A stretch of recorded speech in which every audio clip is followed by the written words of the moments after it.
Disuruh nunggu ya.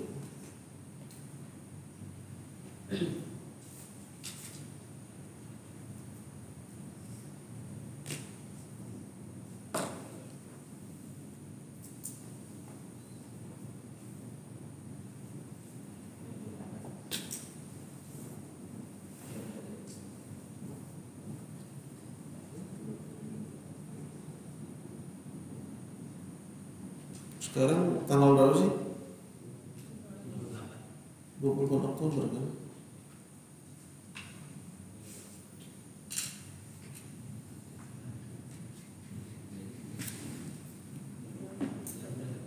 Udah masuk? Oke.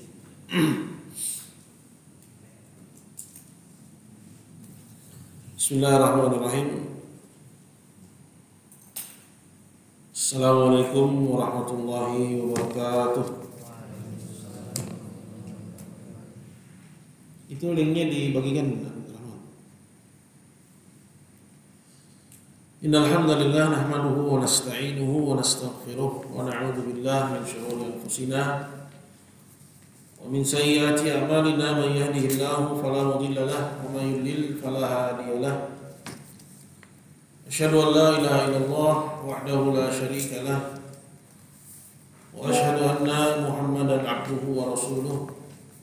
Ya ayyuhalladzina amanu taqullaha haqqa tuqatih wa la tamutunna illa wa antum muslimun. Amma ba'du, fa inna asdaqal hadits kitabullah ta'ala wa khairal hadi hadi Muhammadin sallallahu alaihi wasallam. Wa syarrul umuri muhdatsatuha fa inna kulla muhdatsatin bid'ah wa kulla bid'atin dhalalah wa kulla dhalalatin finnar. A'adhani Allahu wa iyyakum minan nar. Hadirin para santri yang dimuliakan oleh Allah dan juga ikhwan sekalian, pada malam hari ini kita akan menyambung kembali pembahasan dari kitab Kasyfus Syubhat. Ini masuk ke syubhat yang ke-11.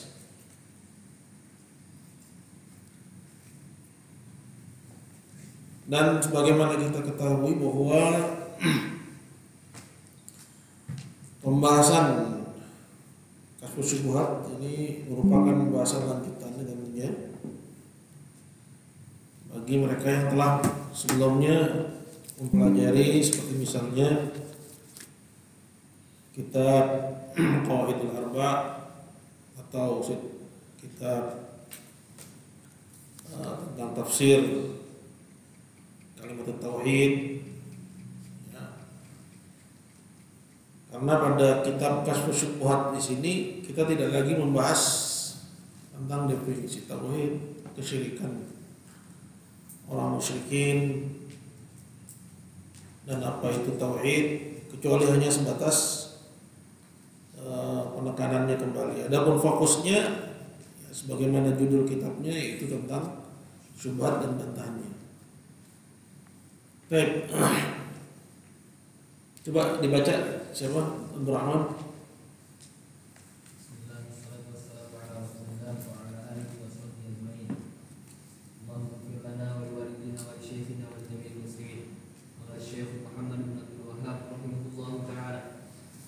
وللمشركين شبهة أخرى يقولون إن النبي صلى الله عليه وعلى آله وصحبه وسلم أنكر على أسامة قتل من قال لا إله إلا الله وقال له أقتلته بعد أن قال لا إله إلا الله وكذلك قوله أمرت أن أقاتل الناس حتى يقولوا لا إله إلا الله وأحاديث أخرى في الكف عمن قالها ومراد هؤلاء الجهلة أن من قالها لا يكفر ولا يقتل ولو فعل ما فعل. وصل. ويقال لهؤلاء المشركين الجهال معلوم أن رسول الله صلى الله عليه وعلى آله وصحبه وسلم قاتل اليهود وسباهم وهو يقولون لا إله إلا الله وأن أصحاب رسول الله صلى الله عليه وعلى آله وصحبه وسلم قاتلوا بني حنيفة وهم يشهدون أن لا إله إلا الله وأن محمدا رسول الله ويصلون ويدعون الإسلام وكذلك الذين حرقهم علي بن أبي طالب بالنار وهؤلاء الجهلة مقرون إن من أنكر البعث كفر وقتل ولو قال لا إله إلا الله وأن من جحد شيئا من أركان الإسلام كفر وقتل ولو قالها فكيف لا تنفعه إذا جحد فرعا من الفروع وتنفعه إذا جحد التوحيد الذي هو أساس دين الرسل ورأسه ولكن أعداء الله ما فهموا معنى الأحاديث ولن يفهموا. Baik, jadi ini kita kasih bab yang ke-27 ya dari catatan kita. Ini syubhat yang ke-11. Syubhatnya kesimpulannya adalah ucapan mereka, orang yang mengucapkan la ilaha illallah tidak kafir lagi. Ya. Ini syubhat tentang kisahnya Usama bin Zaid. Ya. Kisah Usama bin Zaid, dan yang benar bahwa Usama bin Zaid itu ya berijtihad dan keliru dalam ijtihadnya. Kisahnya seperti apa? Ya, bahwa suatu ketika Usama bersama seorang dari kalangan Ansar, ketika itu bersama dengan pasukan sedang berhadapan dengan musyrikin. Kemudian tiba-tiba mereka berhadapan dengan salah seorang dari musyrikin. Nah, kemudian ya, ketika mereka sedang berhadapan-hadapan dengan pedangnya sendiri-sendiri, dan si musyrikin ini terpojok. Nah, ketika si musyrikin ini terpojok, kemudian si musyrik ini mengucapkan la ilaha illallah. Sedangkan dalam Islam, orang yang sudah mengucapkan la ilaha illallah itu berarti dia muslim. Paham di sini? Nah, kalau muslim nggak boleh dibunuh. Nah, kawan Usama ketika itu berhenti dari keinginannya untuk membunuh si musyrik ini, karena si musyrik ini sudah mengucapkan la ilaha illallah. Namun Usama ketika itu merasa bahwa si musyrik ini mengucapkan la ilaha illallah itu hanya karena pengen cari selamat, sehingga dari situ ijtihadnya Usama, dan Usama berijtihad, berinisiatif atas ilmu yang dia tahu bahwa orang ini cuma pengen cari perlindungan, cuma pengen cari selamat. Ya udah, tetap dibunuh ini orang sama Usama. Dibunuh ya mati. Selesai perang, kisah ini sampai kepada Nabi Shallallahu Alaihi Wasallam. Nabi bertanya kepada Usama, apakah kamu terus membunuhnya? Bukankah dia sudah mengucapkan la ilaha illallah? Ketika itu kata Usama, orang itu mengucapkan la ilaha illallah itu karena ingin cari selamat ya Rasulullah. Nabi terus tanya, aqataltahu ba'da ma qala la ilaha illallah?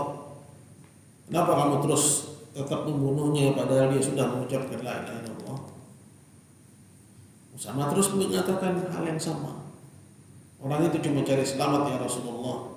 Kemudian kata Nabi, apa kamu sudah bongkar hatinya sehingga kamu bisa memastikan bahwa orang itu cuma cari selamat atau memang sungguh-sungguh masuk Islam? Di situ Usama menyesali perbuatannya dan dia berujar bahwa dia ingin hari itu dia adalah orang yang baru masuk Islam. Maksudnya nggak punya dosa, karena orang yang baru masuk Islam itu nggak punya dosa.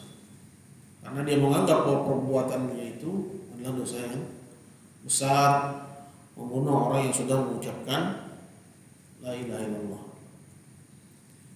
Nah, kesimpulan dari kisah ini adalah bahwa apa? Nabi menyalahkan perbuatannya Usama. Karena Usama terus berinisiatif membunuh orang itu hingga akhirnya orang itu mati. Ya. Nah, Usama dalam konteks ini yang benar adalah dia berijtihad dan keliru ijtihadnya. Nah, itu yang dijelaskan oleh para ulama. Bukan seperti yang dikatakan oleh sebagian orang. di mana sementara orang mengatakan bahwa Usama di sini menghalalkan apa yang Allah Subhanahu wa taala haramkan. Ya.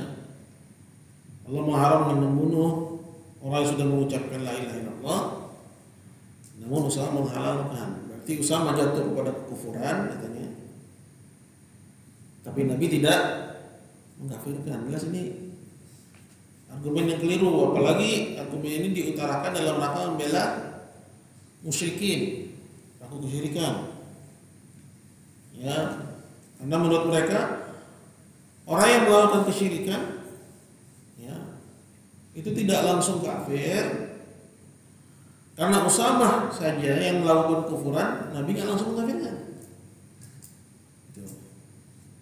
Jadi memang ini butuh mikir ya. Dia otaknya memang masih stimulasi di sini. Kita belajar kasus kuat memang nggak bisa langap longo.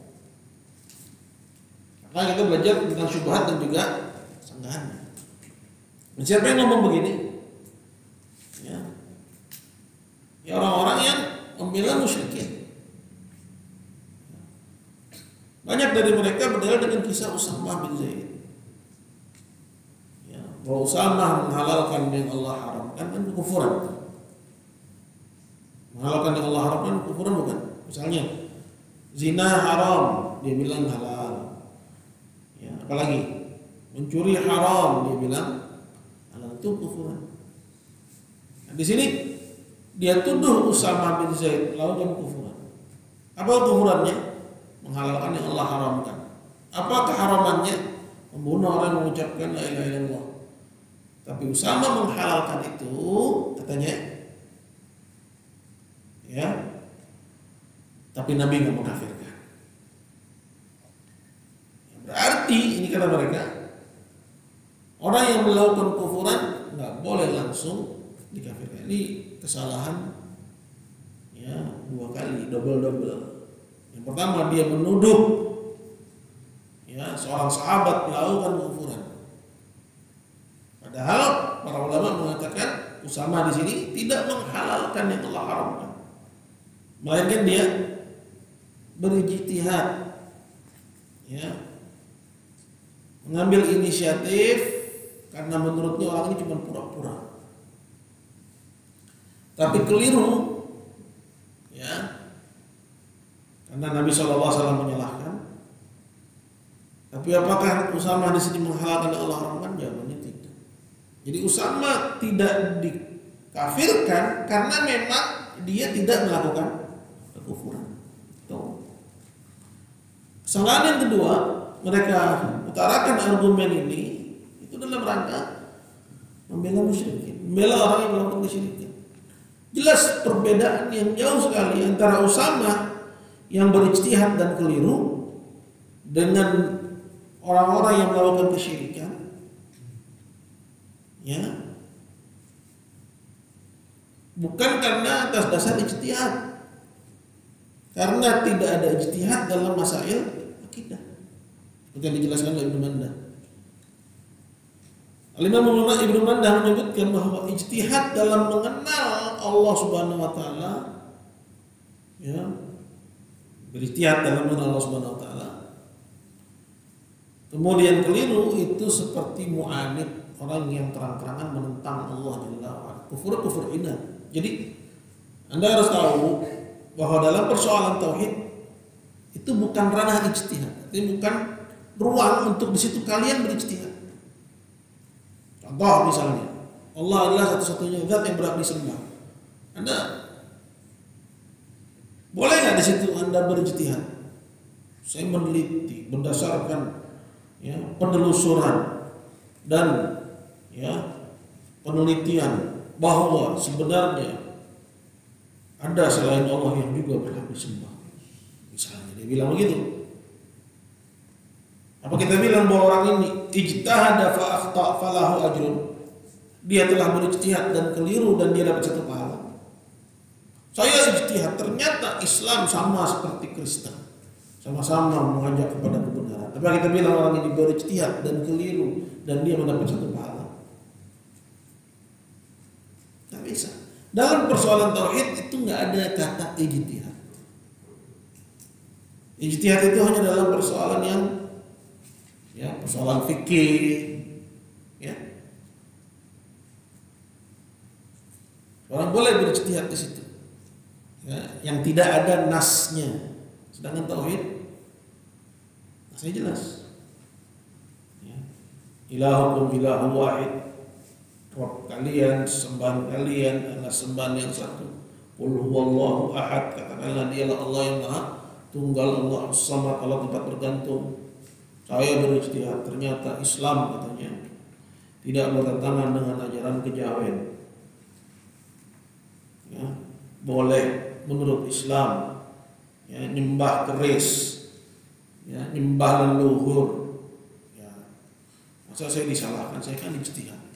Nah, ini Paul, si Paul. Ya. Kenapa? Karena tidak ada ijtihad dalam masalah itu, dalam soal keyakinan. Gitu, paham nggak sampai sini?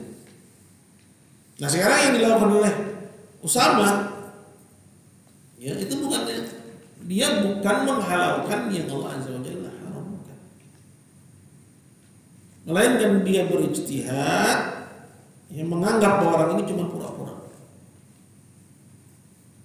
ya, menganggap bahwa orang ini cuma pura-pura sehingga dia bunuh dan dia keliru. Dia keliru dan dia dapat satu pahala berdasarkan ijtihadnya. Gitu ya. Berarti dari sini kita pastikan bahwa apakah Usama menghalalkan yang Allah haramkan? Jawablah. Usama nggak pernah melakukan kufuran, sehingga nggak perlu lagi Anda bela Usama dengan mengatakan, ya, dia tidak dikafirkan oleh Nabi. Nggak perlu. Emang Usama ngelakuin apa, Mas? Usama nggak melakukan kufuran. Usama hanya berijtihad. Sedangkan musyrikin, kita bilang mereka ijtihad, disamain sama Usama. Orang yang larung saji, sedekah bumi, itu bilang mereka ijtihad, terus keliru gitu, sehingga akhirnya, ya, dapat pahala. Ya. Orang Kristen, orang Yahudi, semuanya ijtihad di sana. Mereka semua berijtihad. Pastor-pastor, rahib-rahibnya, ya, mereka berijtihad. Ijtihadnya mengantarkan dia kepada, ya, keyakinan bahwa yang benar adalah agama Yahudi. Ya, kata ulama Kristen, ijtihadnya mengantarkan dia, ya, kepada keyakinan bahwa yang benar adalah agama Kristen. Hindu juga gitu, Buddha juga. Terus kalian bilang sama seperti Usama. Ini al-uqul. Mana akal kalian? Jelas ya? Nah, kisah Usama ini dijadikan argumen, dijadikan dalil, ya, oleh para pembela musyrikin. Jadi ini syubhat yang ke-11 ini adalah syubhatnya siapa? Syubhatnya pembela musyrikin. Ya, dalilnya apa? Nabi enggak mengkafirkan Usama. Ya, jelas? Walil musyrikin syubhatun ukhra yaquluna inna an-nabiy sallallahu alaihi wasallam ankara ala Usama qatla man qala la ilaha illallah. Wa qala lahu wa qataltahu ba'da ma qala la ilaha illallah. Kadzalika qauluhu umirtu an uqatila an-nasa hatta yaqulu la ilaha illallah. Dan orang-orang musyrikin memiliki syubhat lain.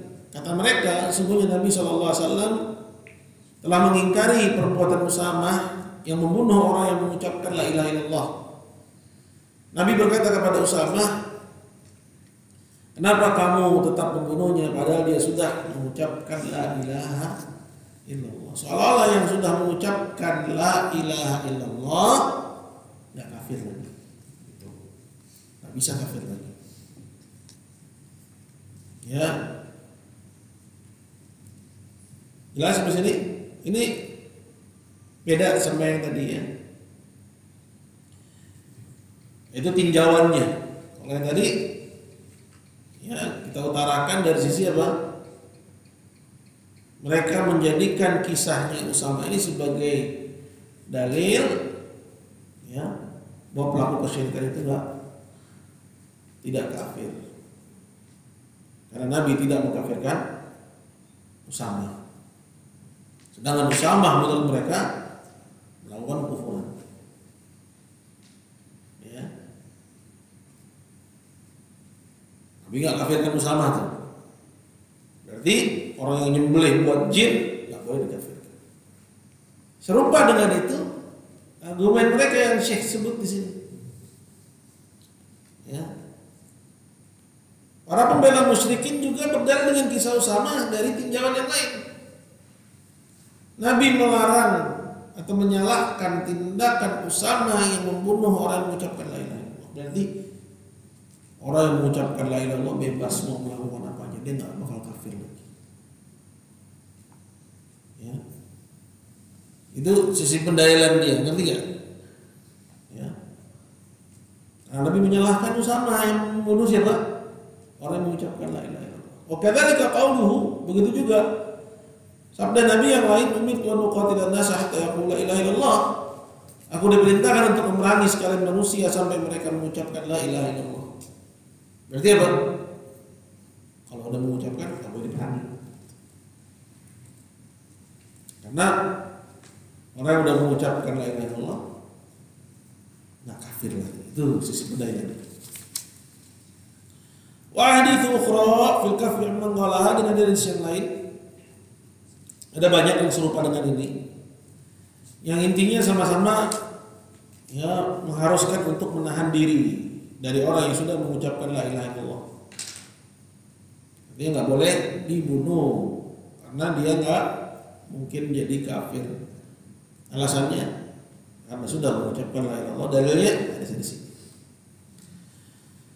Kata Syekh, qala wa muradu haula'il jahalah, maksud dari orang-orang jahil itu adalah anna man qala la yakfur, orang yang sudah mengucapkan la ilaha illallah tidak bisa kafir lagi, wala yuqtal, dan tidak boleh dibunuh, walau fa'ala ma fa'al, sekalipun ya apa yang kekufuran sebesar apapun yang dia perbuat, apapun perbuatan yang dia lakukan, tetap nggak jadi kafir lagi karena sudah mengucapkan la ilaha illallah. Kalau gitu enak.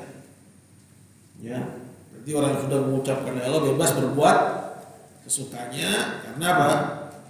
Karena udah berarti sudah selamat dari kekufuran.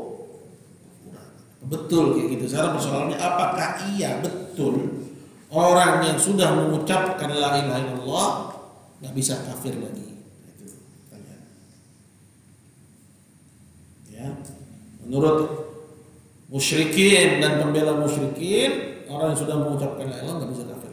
Orang yang nyembelih arung saji, sedekah bumi, ya, potong kepala kerbau, dia persembahkan ke lautan, dan dia udah mengucapkan la ilaha illallah, ya nggak bisa kafir lagi. Perbuatannya memang kufur, tapi orangnya nggak kafir. Nggak kafir. Ya, ini menurut mereka. Baik, baca yang keras siapa? Hilman. Penjelasan 78. Seperti ini juga disebutkan oleh Al-Imam As-San'ani rahimahullah dalam At-Tathhir. Dia berkata, apabila kamu katakan Nabi SAW telah mengingkari Usama ketika dia membunuh orang yang mengucapkan la ilaha illallah. Kisah ini terkenal dalam kitab hadis dan sirah. Saya katakan tidak diragukan bahwa orang-orang yang mengucapkan la ilaha illallah dari orang-orang kafir terlindungi darah dan hartanya. Tidak diragukan bahwa orang yang mengucapkan la ilaha illallah dari orang-orang kafir terlindungi. Maksudnya orang kafir mengucapkan la ilaha illallah, antum cara bacanya harus menunjukkan bahwa antum itu paham. Itu dari intonasinya ketahuan. Ulangi dari tidak diragukan. Tidak diragukan bahwa orang-orang yang mengucapkan la ilaha illallah dari orang-orang kafir terlindungi darah dan hartanya sampai tampak darinya hal-hal yang melanggar ucapannya. Maksudnya orang kafir kalau mengucapkan la ilaha illallah jadi muslim gitu loh. Nah, fasilitasnya apa? Nggak boleh dibunuh, hartanya nggak boleh dirampas gitu. Nah, dia sudah jadi muslim sampai tampak darinya hal yang melanggar ucapannya. Maksudnya sampai dia membatalkan la ilaha illallah. Berarti apa? Kalau dia nggak membatalkan, terlindungi darahnya. Tapi kalau dia membatalkan lagi, nggak lagi terlindungi darahnya. Lanjut.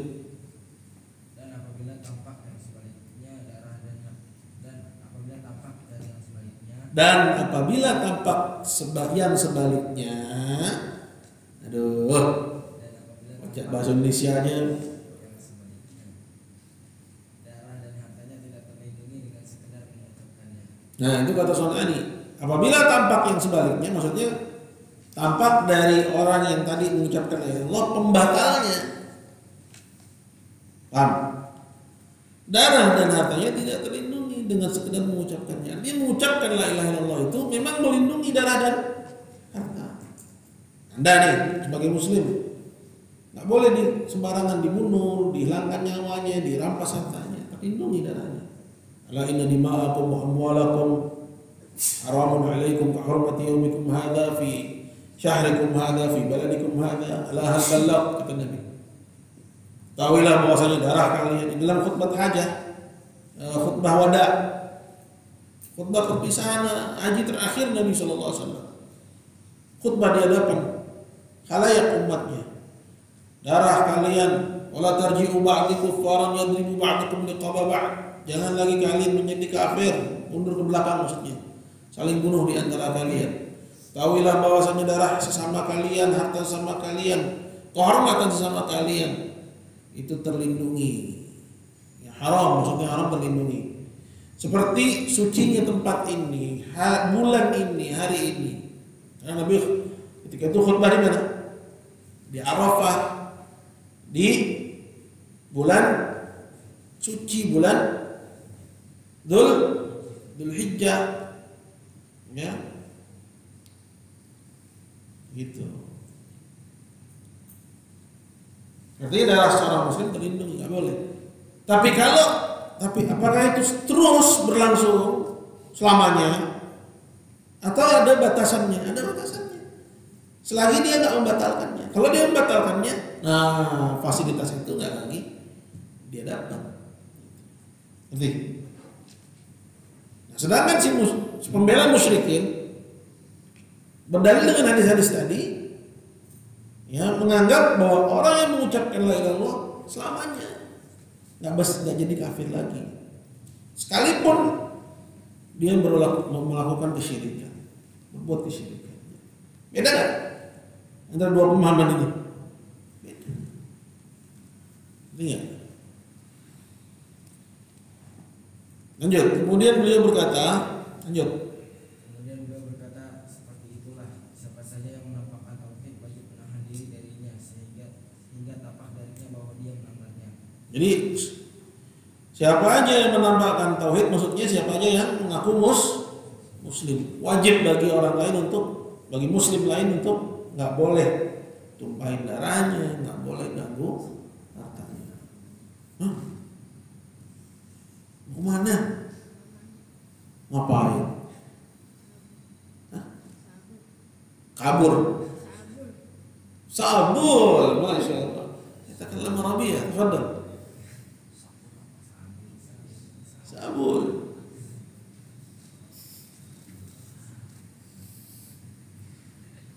Masya Allah.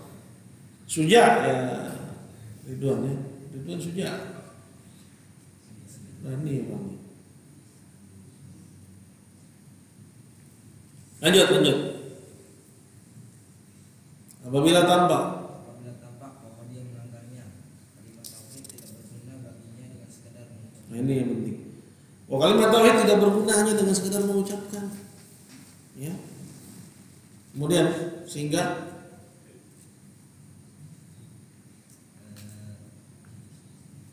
jelaslah bahwa sekedar mengucapkannya bukan berarti orang itu bebas dari kesyirikan sama sekali, karena perbuatannya yang mengisi kalimat ini dengan melakukan peribadatan kepada Allah. ini perkataan Sunani ini emang ini kalamnya para ulama Ahlussunnah. Ya, oke, sekarang kita ini dulu. Kita bingkai dulu. Berarti di sini ada berapa syubhat kita bawain tadi? Ada 2 syubhat. Ya. Yang pertama, mereka berdalil dengan hadis Usama dan yang semisal dengannya bahwa orang yang mengucapkan la ilaha illallah kafir lagi. Ya. Nah, syubhat yang populer sekarang yang tadi Ustaz utarakan di awal itu mirip ya dengan syubhat ini. Ya, cuman agak dimodifikasi, lebih canggih dikit gitu. Tapi tetap syubhat. Ya, karena yang bikinnya orang yang mengaku tauhid, makanya agak tajam syubhatnya. Yang kemakan syubhatnya banyak. Gitu. Usama bin Zaid melakukan kekufuran. Nah, itu. Tapi Nabi enggak mengkafirkan. Berarti pelaku syirik akbar enggak boleh langsung dikafirkan. Syubhatnya. Kita bilang syubhat ini keliru. Kenapa? Karena Usama enggak pernah melakukan kekufuran.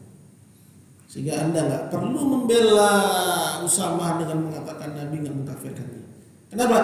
Karena memang Usama enggak pernah melakukan kekufuran. Gitu. Paham enggak? Ya. Nah, ini diutarakan di catatan nomor 79. Kamu baca. Kamu siapa? Abdul Aziz. Lebih jelek dari syubhat musyrikin ini adalah syubhat para pembela mereka. Mereka berdalil dengan kisah Usama radhiyallahu anhu ini bahwa pelaku syirik akbar tidak kafir kalau jahil. Nah, jadi mereka gunakan kisahnya Usama ini untuk membela musyrikin yang jahil. Di pelaku kesyirikan ini itu nggak boleh langsung dikafirin karena jahil. Ya, buktinya Usama dituduh 2 kali loh. Dituduh apa? Melakukan kekufuran, dituduh juga apa? Apa? Bu Hafsah. Dituduh melakukan kekufuran, yang kedua dituduh jahil. Ini Murji'ah luar biasa, ajib. Ya, jadi mereka menyamakan Usama itu dengan padahal yang dilakukan oleh Usama ijtihad, tapi mereka anggap itu apa? Melakukan kekufuran. Perbuatan Usama yang membunuh si musyrik ini, ya, yang buat ijtihadnya dia bahwa dia cuma cari selamat, itu disamakan dengan orang-orang yang mandiin keris, orang-orang yang mandiin kereta kencana, ya, orang-orang yang nyembah Nyi Roro Kidul, kefente, ya murji, ya tega betul ente menuduh sahabat Nabi SAW melakukan kufuran, kemudian dituduh dia jahil. Haula wala quwwata illa billah. Lanjut. Kata mereka buktinya Nabi SAW tidak mengkafirkan Usama radhiyallahu anhu yang menghalalkan darah seorang muslimin karena kejahilannya. Ya, jadi mereka menuduh Usama 2 kali. Menuduh yang melakukan kufurannya apa? Menghalalkan darah seorang muslim, menghalalkan yang haram. Yang kedua, jahil. Lanjut, lihat Dan saksikanlah tuduhan keji para pembela musyrikin itu. kamu kok udah selesai baulnya? Lari ya, takut ya? Hah? Kok cepet banget loh? Cebok gak kamu? Serius? Gak ketemu siapa-siapa di situ? Lihat dan saksikanlah. Lanjut. Kepada seorang sahabat. Lihat dan saksikanlah. Lihat dan saksikanlah tuduhan keji para pembela musyrikin itu kepada seorang sahabat kesayangan Nabi dan anak kesayangan Nabi. Usama bin Zaid bin Haritsah. Jadi Usama ini anak dari Zaid bin Harithah. Zaid bin Harithah itu sampai-sampai Nabi pernah nyebut dia Zaid bin Muhammad. Ya. Nabi pernah mengangkat Zaid ini sebagai anaknya. Ya, dia kesayangannya Nabi. Usama ini anaknya Zaid. Jadi anak kesayangannya Nabi. Dia sendiri kesayangan Nabi, anak dari kesayangan Nabi. Dituduh melakukan kekufuran, dituduh juga jahil. Haula wala quwwata illa billah. Demi menjadi pembenaran terhadap mazhab mereka yang rusak. Mereka sampai hati menuduh seorang sahabat Nabi melakukan kekufuran dan menuduhnya jahil, di mana tidak satupun ulama mengatakan seperti yang mereka katakan. Jadi nggak ada seorang ulama yang berargumen seperti argumen mereka ini. Ya, kecuali ya salafnya itu Daud bin Jirjis. Ya, musuh dakwah. Ada ulama sunnah nggak ada yang mengatakan Usama ini melakukan kekufuran dan jahil. Para ulama sunnah mengatakan Usama ini berijtihad dan keliru dalam ijtihad. Lanjut. Usama radhiyallahu anhu melakukan istihal, menghalalkan yang Allah haramkan. Para ulama Istihlal. Ya, mereka mengatakan Usama melakukan istihlal. Istihlal itu menghalalkan yang Allah haramkan.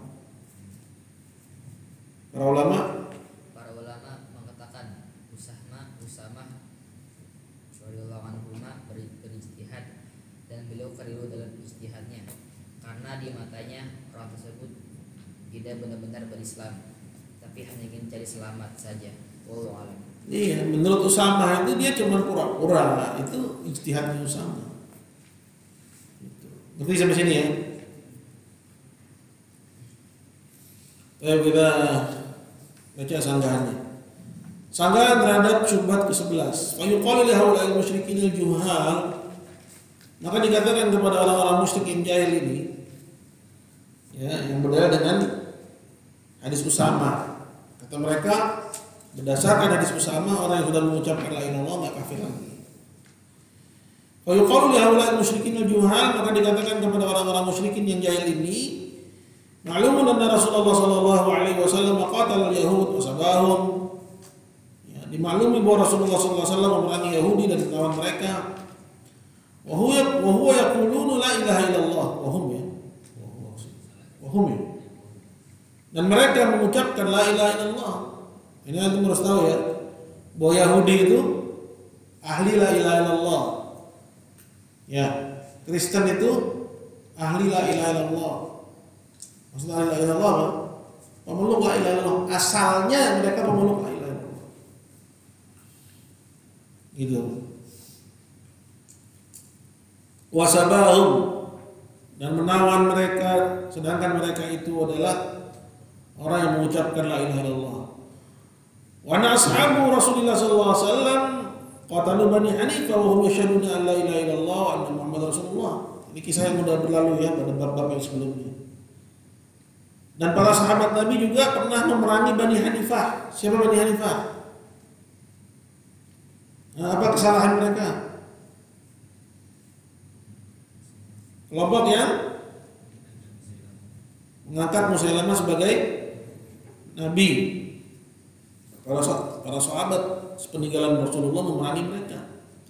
Padahal mereka mengucapkan la ilaha illallah dan bahwasanya Muhammad itu Rasulullah. Ahli dua kalimat syahadat. Tapi diperangi juga. Udah dibaca ya arah bantahannya ya. Wa yusalluna wa yad'una al-Islam. Mereka juga mengerjakan sholat. Ya. Mereka mengerjakan sholat. Ya, mengaku sebagai muslim juga. Wa kadzalika alladziina haraqahum Ali bin Abi Thalib bin-nar. Begitu juga orang-orang yang dibakar oleh Ali. Ya, Ali gali parit, kemudian mereka dimasukin ke parit, kemudian dibakar. Siapa nih? Kisah siapa? Kaum Sabaiyah.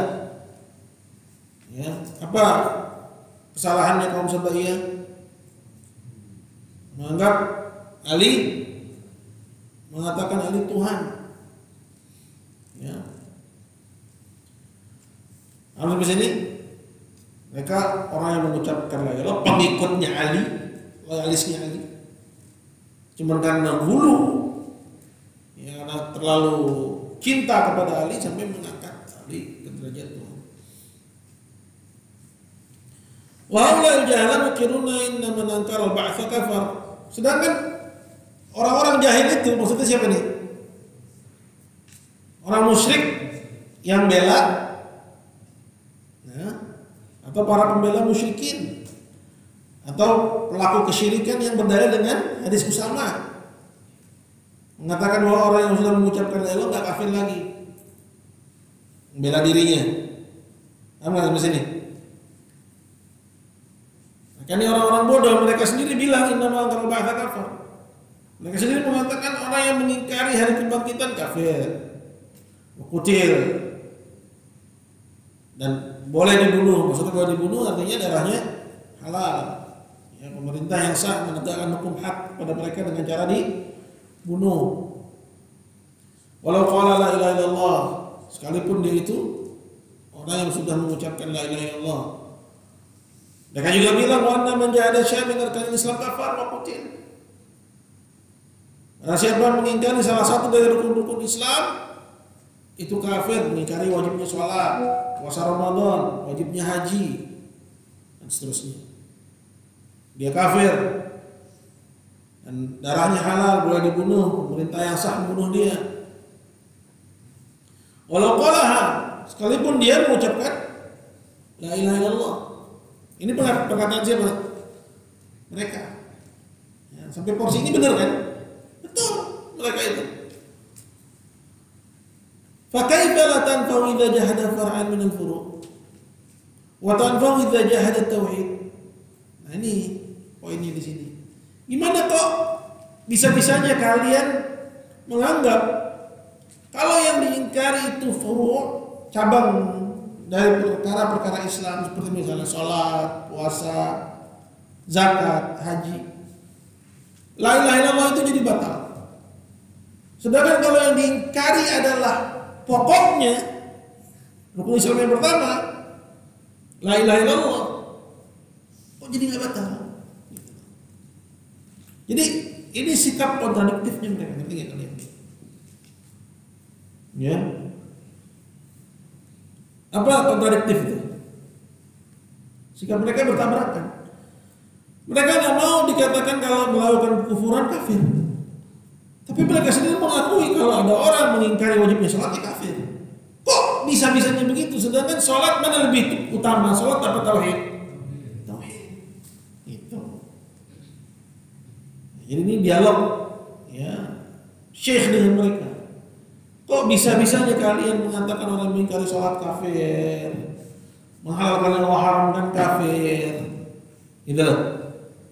Ya, la ilaha illallah jadi nggak berguna, batal la ilaha illallahnya. Tapi kalau ada orang yang beli buat jet, nggak kafir, gitu.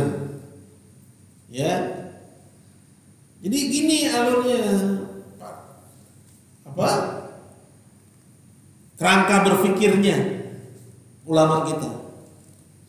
Makanya kita katakan keliru orang yang mengatakan kalau halal dan haram, menghalalkan yang Allah haramkan, mengharamkan yang Allah halalkan, jelas. Ini kufuran. Tapi kalau perkara tauhid itu sama, terbalik. Gitu. Sedangkan mana yang seharusnya lebih jelas? Tauhid itu perkara halal dan haram. Gitu ya, ini jadi maksud dari perkataan di sini. Bagaimana la tanfa'u idza jahada far'an min al-furu'? Maka bagaimana la ilaha illallah? Tanfa'u di sini fa'ilnya la ilaha illallah ya. Maka bagaimana bisa la ilaha illallah jadi tidak berguna buat dia? Apabila orang itu mengingkari salah satu dari cabang-cabang perkara di dalam Islam, wa tanfa'uhu, tapi la ilaha illallah itu tetap dianggap berguna idza jahada tauhid. Kalau yang diingkari itu adalah malah perkara tauhidnya, alladzi huwa asasu dinir rusul. Padahal tauhid itu adalah pondasi agama semua rasul dan pangkalnya. Walakin ada Allah yang fahimu makna al-ahadits, tapi musuh-musuh Allah. Jadi sebut mereka sebagai musuh Allah. Ya, pelaku kesyirikan yang membela musyrikin dengan dalil hadis Usama. Ya, mereka musuh-musuh Allah. Mereka nggak mengerti makna hadis-hadis walan yafham, dan mereka nggak akan paham. Kenapa? Ya, kecuali kalau Allah menghendaki tentunya. Karena namanya syubhat itulah bid'ah itu. Menganggapnya sebagai kebenaran, dianggap sebagai kebenaran.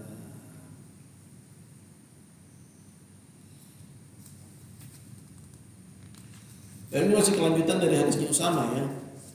Bab 29, bab 30. Nah, udah. Insyaallah kita ambil bab 29 30 pertemuan yang datang. Sallallahu alaihi wasallam Muhammadin wa ala alihi wasallam jazakumullahu khairan. Ada pertanyaan? Ya. Waalaikumsalam warahmatullahi wabarakatuh.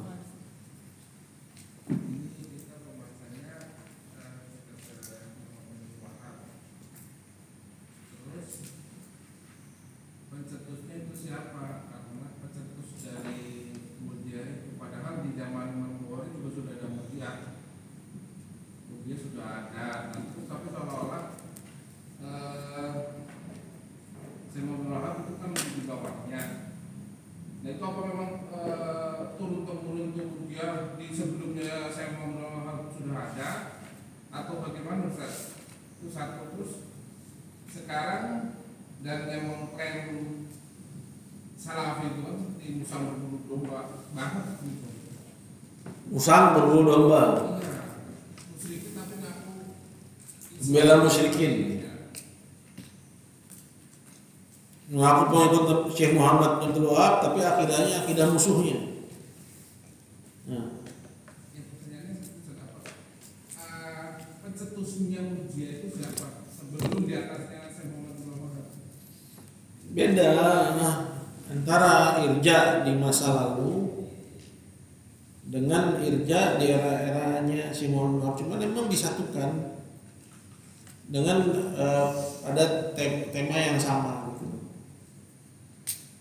Jadi kalau ditanya irja itu munculnya ya, sudah ada semenjak masa yang lampau sebelum Syekh Muhammad Wahab, memang betul Anda baca Al-Furuq disebutkan ya, awalnya itu irja fuqaha ya, ketika itu ya nggak sampai kepada apa yang terjadi pada irja di era sekarang, sampai menganggap pelaku syirik akbar itu tidak kafir. Nah, itu hanya pembahasan teoritis saja. Irja fuqaha itu hanya pembahasan teoritis saja ya, menganggap bahwa amalan itu hanya penyempurna iman, teoritis saja, hanya dalam masalah teoritis ya. Tapi nggak sampai beranggapan bahwa orang yang meninggalkan amalan seluruhnya muslim, nggak sampai seperti itu. Itu era-era sekarang jadi berkembang gitu. Nah, apa yang ada sekarang ini itu lebih buruk gitu. Nah, kalau Syekh Muhammad bin Abdul Wahab itu beliau mendeteksi irja yang sampai kepada taraf tidak mengkafirkan yang pelaku syirik akbar itu mulainya dari Daud bin Jirjis. Adapun sebelum-sebelumnya Murji'ah itu nggak sampai pada batasan menganggap pelaku kufur itu nggak kafir. Mereka tetap menganggap pelaku kufur ya kafir. Jadi berkembang dia ya. Dari tadinya kecil hingga akhirnya membesar ya. Bahkan dalam kitab Al-Furuq itu disebutkan bahwa Jahmiyah itu nggak sampai seperti syubhatnya Murji'ah sekarang ini. Makanya sebagian ulama mengatakan bahwa Murji'ah sekarang itu zindik. Lafalnya udah ngeri, bukan lagi Murji'ah tapi zindik. Zindik ya. Dan kemarin itu kalau nggak salah saya sempat nukil ya,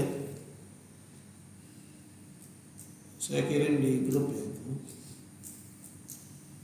perkataannya Imam Alusi. Ingat nggak Rahman? Apa antum lewatin tuh? Ya, perkataannya Imam Al-Alusi. Coba lihat.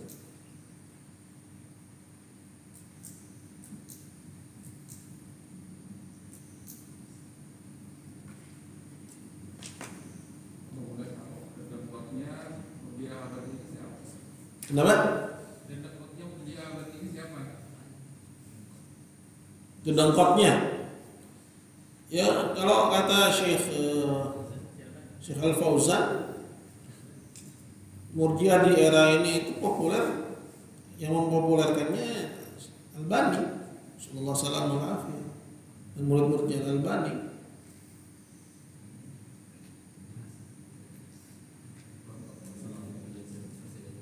Ada nggak Abdurrahman perkataannya? Belum ketemu ya?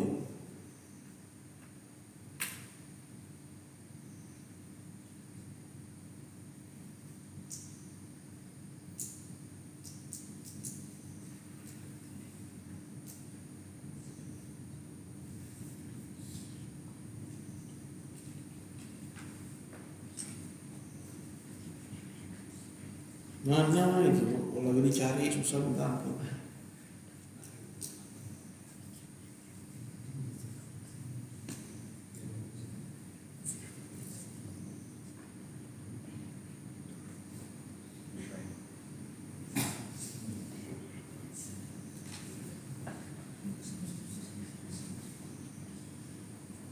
Nggak ada, nggak dapat ada.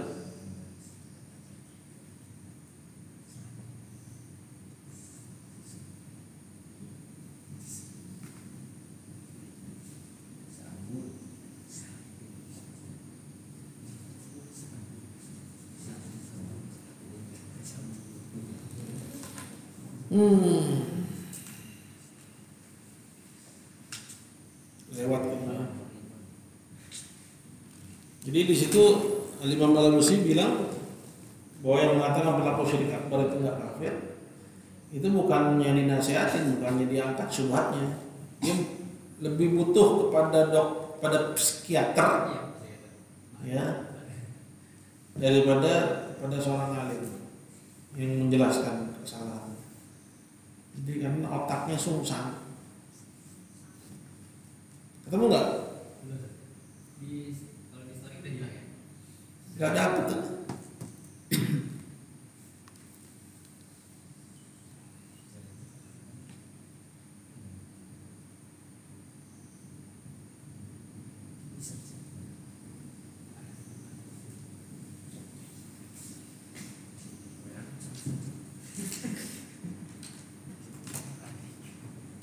Ini dia.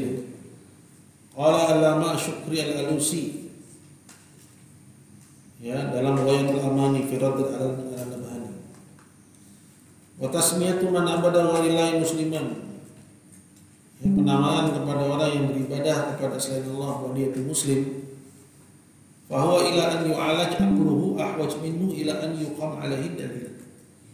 Akalnya dibenerin itu lebih ya menservis akalnya lebih bermanfaat daripada kita tegakkan kepadanya dalil. Jadi akalnya mesti diservis.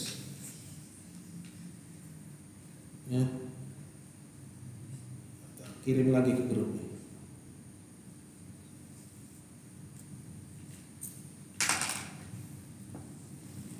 Dalam Ghayatul Amani. Jadi akalnya mesti masuk bengkel dulu. Ya.